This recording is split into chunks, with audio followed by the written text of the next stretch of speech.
Hi everyone, this is immigration lawyer John Khosravi. Welcome to the live Monday or Tuesday, May 19th immigration Q&A, discussing immigration law questions as they pop up for our viewers from across social media, in particular on TikTok app, username Immigration Lawyer John, that's Joe-H-N, as well as on Facebook, JQK Law Firm. I'm happy to be here to just go over some basic stuff that goes around with your immigration cases as people start trickling in and have the questions that typically happen, and always some new questions that pop up about the immigration experience, confusion that's going on, which is rampant with the way the government is and the coronavirus, all this kind of stuff, to hopefully alleviate some of this and maybe guide you into the right direction that you need to go for. Again, my name is immigration lawyer John Khosravi. I'm an immigration lawyer. I've been doing this for 10 years. I teach at universities. I train other lawyers. I have a lot of videos. Just go to my social media pages. You could get more information there. Go on my bio pages, all that kind of stuff. Just to start, this is informational and educational only, general guidance about immigration law. But if you want advice on your specific case, you should consult with an attorney in private to review your documents and your background, and just talk in private to get all the information needed to make a proper decision on a case. It's hard to give detailed advice here because there's so many nuances that we need to know about your background. If you haven't subscribed on YouTube already, please click the subscribe button. Click on the bell icon so you get more information, because I constantly putting out material every day, long videos, short videos, training, this and that. And feel free to follow me if you're on, what's it called, on TikTok. There's a link at the top that has on my profile. If you haven't follow my profile. Click on that link. I'll have all my social media you can follow, email, newsletter, all this kind of stuff. Website is jqqlaw.com. You can go there, get my email, see my social media buttons at the bottom, Instagram, JQK Law Firm, all this kind of stuff. I post approvals there on Instagram. Hi, Hassan. And approval notices have timetables and types of cases, so you get a better idea of how things are going, because I know one of the number one questions people ask me are about how long does this take? Well, it's never the same. It's always different for everybody, but if you want to see that, see it there. Thank you, Hassan. I appreciate that. Thank you for coming. I hope you're doing good. Hope your family's doing good.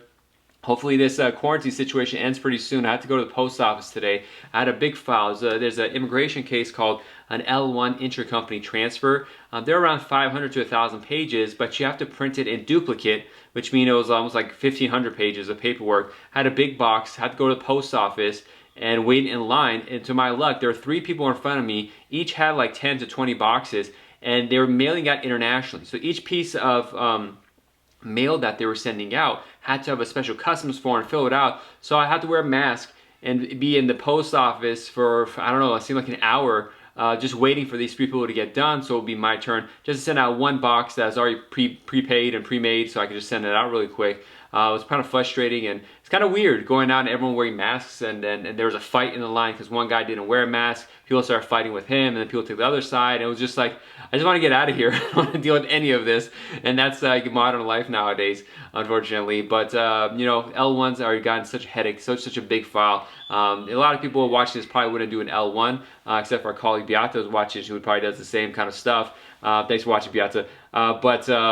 It's just, I hope it gets approved, and I'm slowly but surely going to stop doing L1s because it's a lot of work. And I'd rather just help couples and getting married and helping them get their life together. I found that the most pleasurable, and it doesn't take 50 hours, more like 10 to 20 hours.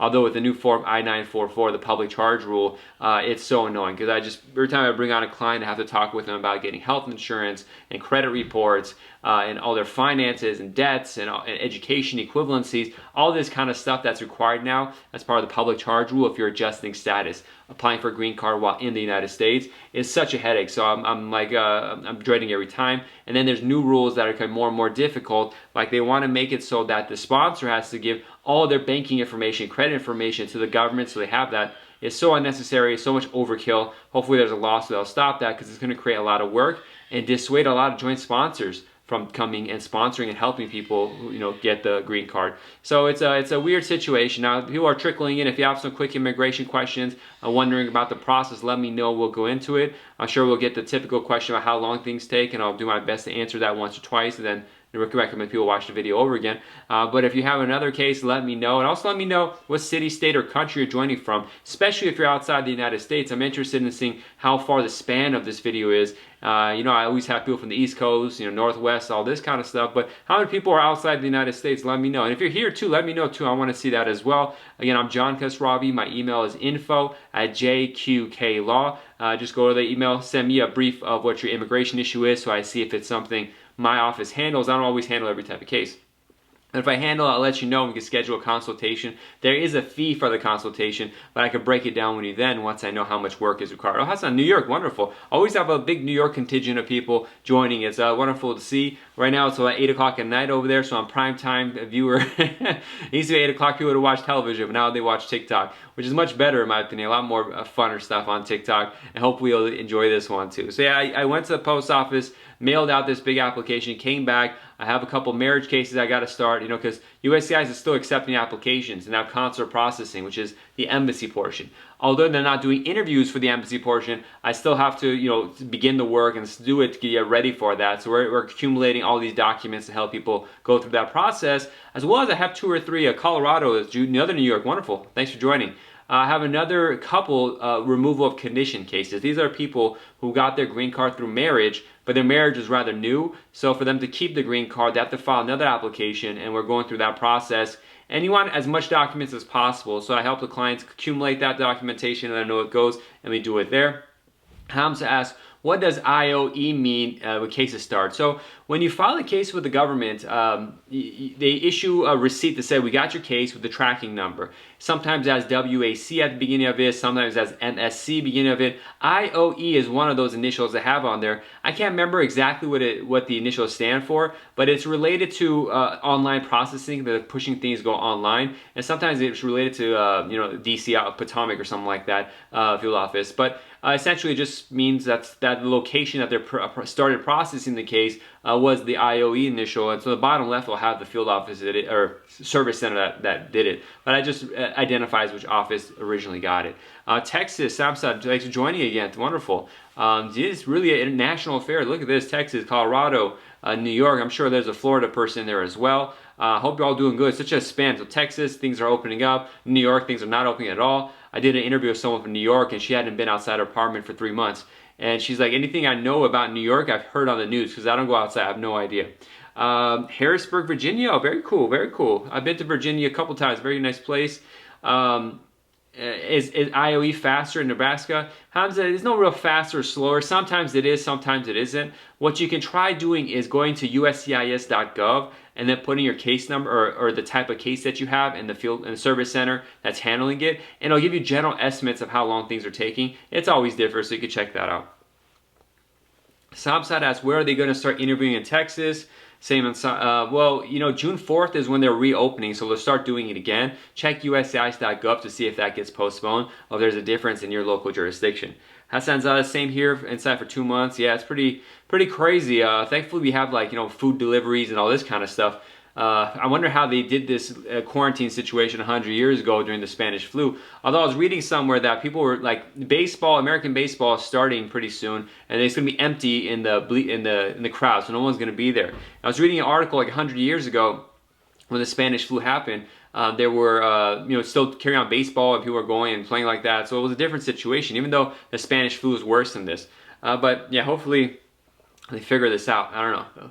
A lot of people seem in charge, not just the political leadership, but it seems like the doctors and stuff don't know what they're doing either. Every day is something new that they're telling us. Is this. One day it's good, one day it's bad, one day it's this, that. It's all over the place. Rank Brown asks, when they start the interview of Philadelphia I-485, any hope they get an interview? I don't know, Rank Brown. When they start interviews again, and whenever it's your turn, it's your turn. It's not a matter of hope, it's just a matter of getting your turn. That's not sad, but it's still traffic outside. Don't know what's going on. They're working within 58 minutes. Yeah, it's crazy that there's still traffic even though it's quarantine. LA's gotten much better, but when I went to the post office today, it was still pretty busy outside. I'm like, there can't be that many people who have urgent work outside, but maybe they need to do stuff too. It's hard for life not to move on. So that's the way it is. Thank you all for joining. We got a pretty large group. I see Shabazz, happy Ramadan. I see you got the moon insignia on your name. Let me know if you have any questions or discussions about immigration law, general topics. you want to go into, I'd be happy to advise and get into that. You know, if you're on TikTok, I haven't posted those daily kind of 1 hour, 1 minute kind of stuff recently. Let me know if you enjoy those. You want me to get back into that. I've had a lot of fun just, you know, just doing live. That's what I enjoy doing every day, 5 p.m. Pacific, Monday through Friday. But you know, I got to get back to the 1 minute ones to keep the audience entertained and keep people coming. So I'll be happy to do that if you guys are interested, but I feel like I'll be talking about the same stuff over again. AJ asks, I filed a U visa before 2 years ago, but I didn't get a receipt number. So that's kind of weird. If you filed the visa request, you should have got a receipt number. And I wouldn't wait 2 years to look into this. You should have looked at it a long time ago. Best to you know, either contact USCIS or call a lawyer that does U visas and see what you can do. You have to have some sort of tracking system for it to properly do it. If it's not been filed, then it's a major issue. So that's something I would look for in private to see, you know, with a lawyer, or, you know, contact USCIS to see what's going on. You don't want to have a case just not happen. You know, all of a sudden time goes by and you realize there's nothing there, and the time that you could have done something expires. Thank you, Hassan. I appreciate that and keep me updated. You know, there's a lot of updates that pop up with USCIS too, but I guess we'll caught up in a conversation. Sometimes I forget to tell people. Mr. Pancho Vegas asks, good to see you again. A friend have this permanent resident expired and now he is scared of renewing because he have a felony. Yeah, I would be scared too. He should tell a lawyer, talk in private. I don't handle that kind of case, but he has to talk with a lawyer in private to see what the felony is and if it's something that's going to create problems for him or not. Yeah, it's a scary situation, but he needs to look into it in detail, have his conviction record, so a copy of exactly what happened in court and what happened afterward and what happened beforehand, so a lawyer can read it to see exactly what's going on, if it's a problem or not. That's going to be very important to be able to guide them. This is when someone has an arrest or felony or any sort of thing. Whenever you're dealing with immigration, they look deeply into any dealings with law enforcement anywhere in the world. And sometimes people ask me, or don't want to tell me about something like that because they say, oh, it's been expunged, or I erased it from the record. It doesn't matter. For immigration, even if it's deleted, they don't consider that deleted. They want to know about it and see the paperwork, or else they're going to deny your case. So that's something very important for people filing for citizenship, a green card. If you had some small issue when you were a kid and they deleted it from the record when you're 20, 21 or something like that, it still has to be brought up in immigration. You shouldn't hide it. It'll be something that'll be problematic in the future. So let's 100% again have the conviction record. Because one thing that happens when you do expunge a record, for example, they delete it from the system once it's done. But for immigration, you need to have an original or certified copy of it. So if you didn't get that original certified copy before they expunge it or deleted it from the record, you're gonna have an issue because USCIS won't approve it if you don't have that paperwork with you. So always make sure to keep copies of everything, original and certified when it's, you know, important documents. And whenever you send everything to Immigration Department, make sure to keep a copy of it. A lot of people send it in, and then there's issues. They come to me, and I don't know what they sent the government, and it's hard for me to judge, to know what they did, if they did something wrong, if they said too much, if they said too little. These are all these things that I got to analyze and know to see if there's going to be a problem with the case. So thank you for everyone else who's joining. I'm taking questions here, you know, immigration-related stuff, Q&A. Please shoot out any questions that you have. I'll be glad to just, you know, talk about it to see how I can help. Abdul Muhammad, Wahid, Jat, Tommy, thank you all for joining and watching. If you haven't already, please go to the profile page and click follow, and so we could see more updates and get announcements when there's live, as well as short videos I put out. But the best place for videos is on YouTube, JQK Law Firm, and on my Instagram page where I post approval notices. Again, JQK Law Firm is where those pages are. But here on TikTok, I'm Immigration Lawyer John and happy to help. There's such a good community in TikTok. It's a lot of fun. I learned so much from it. A lot of these social media websites, you go and you watch, an hour goes by and you're like, wow, I just wasted my time. I didn't learn anything. But on TikTok, if you have a good group of people that you're following, you get golden nuggets of information. I found it's very helpful in my practice, my business, and my life. So I'm really enjoying it a lot. Thank you, Mr. Pancho Vegas. Good to see you again. I hope all is well. I know Vegas hasn't opened up. It's starting to open up. I'm not sure what's going on, but hopefully things open up there in particular so people can get their lives back to normal, although a lot of people are going to be afraid to even visit. Wahid asked, after individual date, judge, give me another hearing. What hearing called and also bring medical? Okay, so Wahid has a court case with the immigration judge. There's a lot going on there, so I can't really advise you.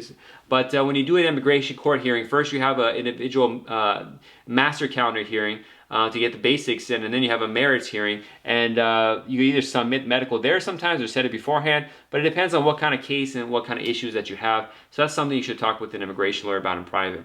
Ali asks, are USCIS offices back opening? No, June 4th is the date that they say it will be reopened. We'll see if that actually happens. So it's coming up in a few weeks that they're going to start reopening the interviews. Now, USCIS is still processing cases. They're still accepting cases, approving cases, all that kind of stuff. They're just not doing in-person interviews. So that's something that you want to think about. If it's still going to happen, but just because of the coronavirus and seeing people in person, you can't do biometrics, you can't do interviews, you can't do oath ceremonies, you can't do InfoPass appointments unless there's some sort of lawsuit that forces them to do on a particular case, or there's an emergency of some sort you could prove. That's when they'll do in-person stuff. And I'm also hearing people getting their work permits approved without a biometrics. Usually to get a work permit, EAD, you have to do fingerprinting, but they're issuing work permits even without that, which is wonderful to have people, get their lives started, get their social security number. So that's been a great update that's happening. And some people, even employment-based in particular, are getting approved without the interview, and some family and marriage cases as well. So that's wonderful.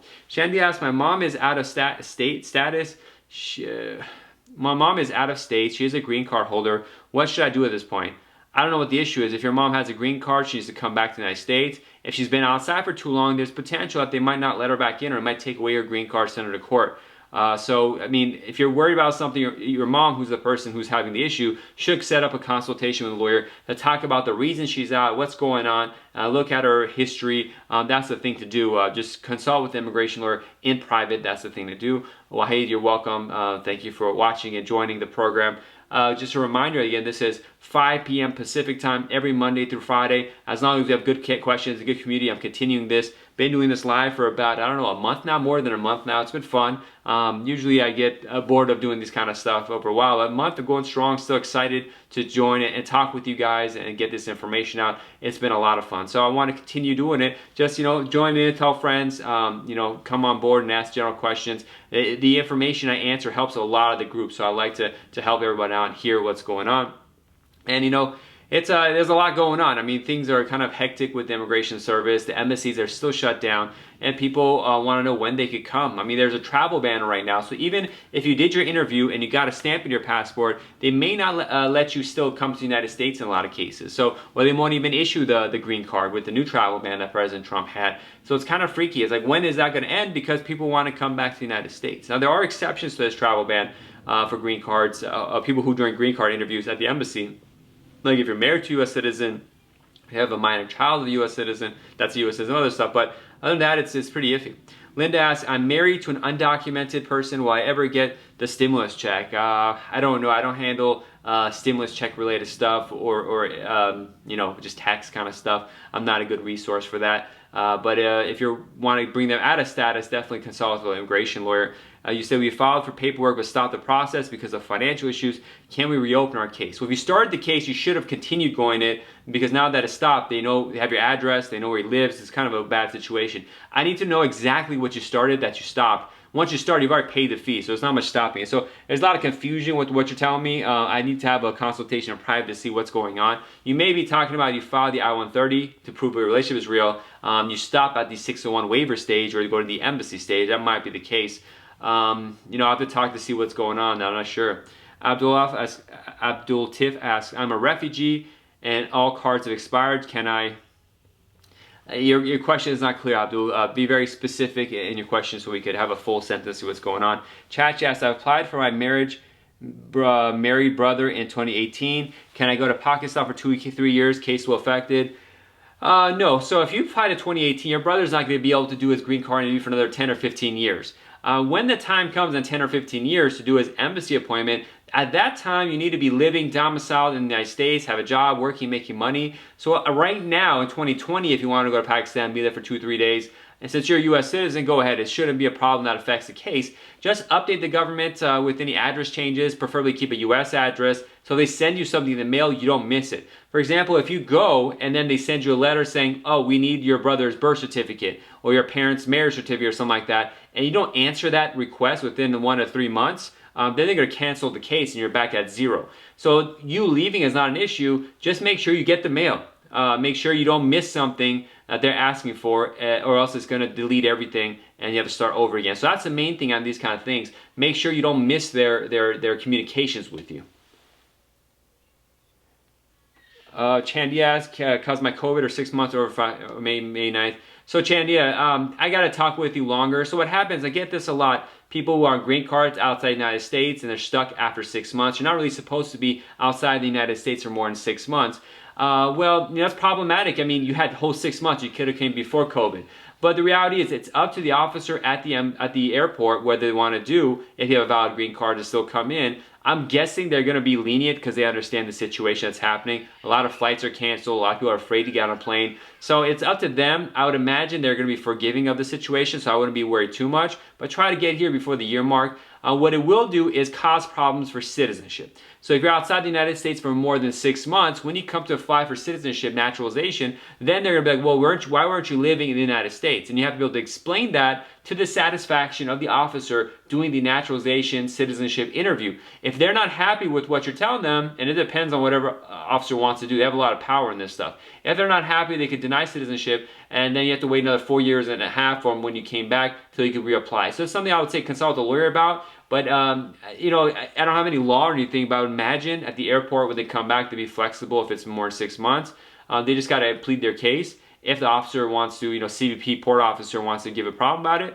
But the bigger problem will be for citizenship. And a lot of people, you know, they want to get the 5 years filled up to get citizenship. And if it resets where you have to wait another 5 years or 4.5 years, it's going to be very frustrating. That's the main thing I see being problematic. Thapo, you're welcome. Thank you so much. Shadi asks, hi, I'm waiting for the I-601A to be approved. Do you know how long it would take to receive it on January 24th? Each case is different. So a 601A is a waiver request. This is if someone either entered the United States without permission, overstayed, or they had a visa and they overstayed their visa, and they're applying for a green card. They would have to go back to their home country to do an interview at the local embassy in their home country. When they leave the United States, you get hit with a 3 or 10-year ban, meaning they can't come back in for 3 to 10 years if they overstayed 6 months, a year, or more in the United States. So what people do is they file the I-601A waiver before they leave. Once that's approved, that 3 or 10-year bar is waived, and they just do their interview and come back in, hopefully. Hopefully it's that simple. But how long does it take to get that waiver approved? It depends on the case. You know, try going to uscis.gov, putting in your case type and the location that's processing it. That's all on your receipt notice. They give you a general estimate. It could be 2 months, it could be 2 years. I mean, I don't know. It just depends on the case and what issues happen. If they do a request for evidence, that delays things. It's all over the place. But, you know, 6 months, a year is reasonable. If you just file in January, right now it's May, I mean, it's still, you know, it's all over the place. But I would say go to the uscis.gov. That's the best place to check processing times for USCIS. Linda asks, if my kids have medical and my husband has emergency medical, will that be an issue to get approved? Maybe. Linda, that's a very specific kind of thing. I can show exactly what's going on, what kind of case you have. You may have asked me before, but I don't have an exact recollection. But if there's an issue where your spouse could potentially be a public charge, meaning they can't afford to go to the hospital and pay the bills there, that might be an issue.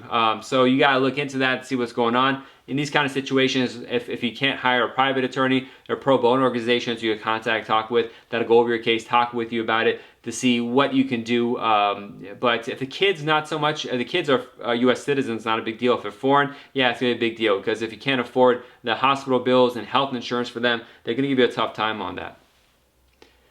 All right. Cheech asks, well, thank you. You explained really well. Thank you for your service. You're welcome. I'm glad I could be here to help you out. I appreciate that.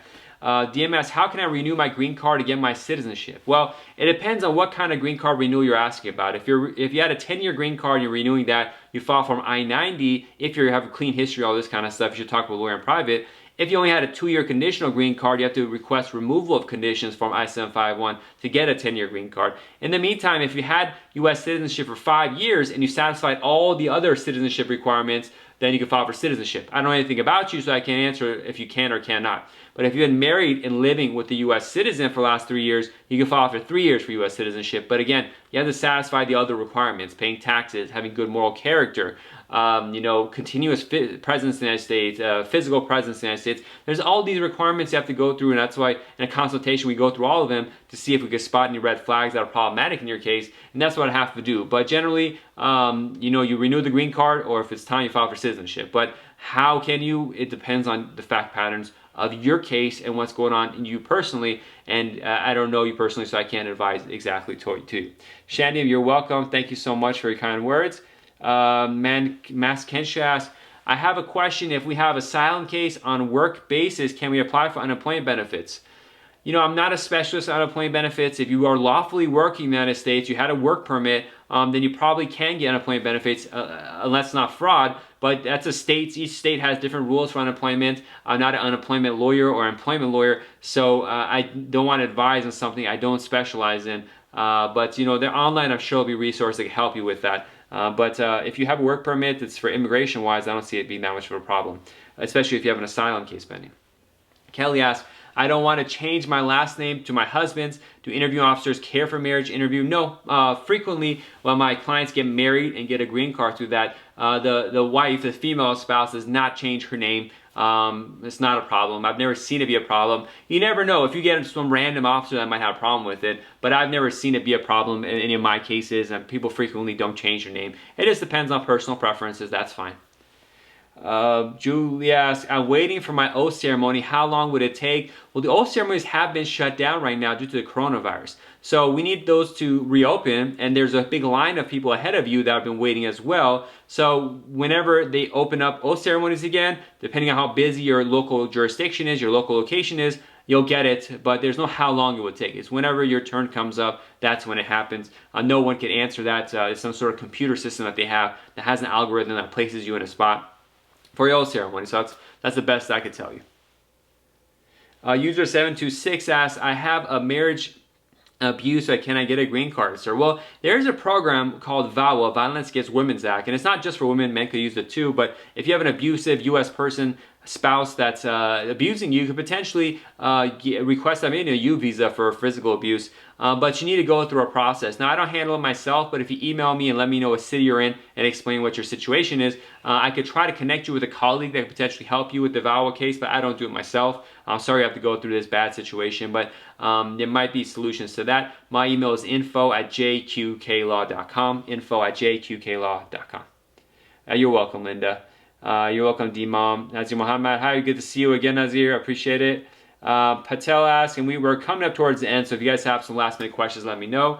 Patel asks, when a person-to-person interview going for F2A category, I'm not sure. Could you rephrase your question? When person-to-person interview going for F2A category? So F2A category, this is when a green card holder applies for a green card for their spouse or minor children.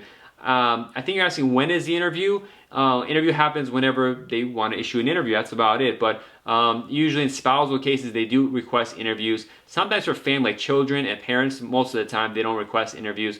But for an F2A spousal case, if it's a spousal version, then you probably will do an interview. I don't know when it's going to happen. That's just whenever they have time to see you. That's the situation of that one. But I just got a message on Instagram. Don't forget to go to my Instagram page, JQK Law Firm. The more people I join there, the more I'm going to post there. I do a lot of this stuff myself, my social media, so it takes some time. But I have like 50 approval notices I want to post. I have the office it was approved in, how long it took, what type of case. And I think it helps a lot of people get an estimate of what's going on. But just keep in mind, the coronavirus has really messed everything up with regards to timeline. So it's not all the same anymore. So it's hard to say how long things are going to take or to compare them. User 726, thank you so much. Thank you. Well, we're going to wrap it up. You all have one or two more questions, let me know. We'll talk about it. I just want to, one reminder is if you apply, if you're a parent that's a green card holder and you apply for your adult children, they have to be single. And if that child gets married while the case is pending, the case disappears unless the parent becomes a U.S. citizen beforehand. So that's just a quick note. I probably need to talk about that more, but we got a question. Now, as you asked, is USCIS going to open on June 4th? They say they will, but we'll see. Let's see. CMT asks, how are you and family holding up during this? Thank you so much, CMT. We're doing pretty good. I've just been doing a lot of videos and stuff, and so business has been going good. I'm letting people know I'm out here to call me for help. Worried more about, we're doing great, but thankful God. I'm worried about the community. I'm worried about people in the streets. A lot of people can't work. A lot of people lost their jobs. There's a lot of restaurants that are not going to reopen. And so when I'm driving, I went to the post office today. I was driving down Ventura Boulevard, and there's all these stores that are boarded up for lease. And I'm worried about what's going to happen to these people. So that's my bigger worry is what can happen to our community, what's going to happen with the world. In the U.S. we have better stuff, but what about those countries that don't have these services? How are their populations going to deal with lack of food, getting sick, all this kind of stuff? So I really just want to pray and put out there, as an immigration attorney, I really care about the world. People, I love everybody. I love America most because America is great. But we're all people, and America is made up of people of the world. I think we get the best and brightest all come to one place. The people that are more adventurous, less fearful, more hardcore, and they all come here. So that's why America is so great, because it is a reflection of the best in the world, in my opinion. We'll pray. Hopefully it all works out. But thank you for asking. If y'all have one more question, let me know. Thank you, CMT. We're also going to call it a day. I'll be back tomorrow again at 5 p.m. Pacific, Monday through Friday, to talk immigration. And if there's other kind of stuff we get to talk to, one thing I always want to do is more videos about how to adjust to life in the United States. So I have people who come here, get a social security number, but they never get a credit card. And although I don't necessarily want them to push them to use a credit card, I always tell them, hey, start the credit card, do some purchases on it, because having credit in the United States and a credit score is really important. So if you are new here, don't think like, oh, credit's bad, I'm not going to use it. Or you don't use it too often, but get a card, develop some credit. You never know when you might need to take a loan out, and it's there at least so you have it. On Facebook, Samir asked, do you know anything about E3 visa, the green card? Well, the E3 itself is for Australians who, it's a special work permit. There's no green card connection to it. You can independently have an employer file for a green card. That is what it is. But E3 is the E3. So they're separate kind of things. If you have an employer that wants to file for your EB3 green card, which may be what you mean, then talk to the lawyer in private and get into that. So last question, Kyra asks, I don't understand why they give people the green card without interview. The point of an interview is a lot of times to make sure, on marriage cases, to make sure there's no marriage fraud, to check it out. So I don't understand why they give people the green. So that's why it's there. When it's other kinds of cases, there's not much use for an interview. There's not anything particular that happens. Because when we file for a green card, there's so much information and documents we give, they already know everything. So going to the interview, like when President Trump came before, usually they didn't do interviews for people that are getting green cards for employment. But now President Trump made it mandatory, so I'd go to clients to the interview, and we sit there. The interview would be like 2 minutes, and they ask, how you doing, this kind of stuff.